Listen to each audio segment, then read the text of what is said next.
Real talk. Madali umutang pero bakit kapag sinisingil, ikaw pa ang galit? Minsan, nagtatago pa kahit obvious namang nasa bahay. O biglang hindi na sumasagot kahit online naman. Pero tandaan, ang utang hindi lang pera. Scientifically proven, kapag hindi mo binabayaran, tumataas ang cortisol, stress hormone. Resulta, walang peace of mind, bagsak pati trabaho. Sabi sa Biblia, ang masamay umuutang at hindi nagbabayad. At ayon sa Feng Shui at pamahiin, ang hindi pagbabayad ng utang ay parang hadlang sa daloy ng swerte. Kaya hindi ka makaaangat.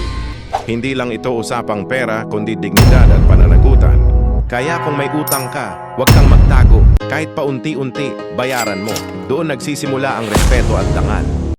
Yeah, Epic Stories, proudly Pinoy.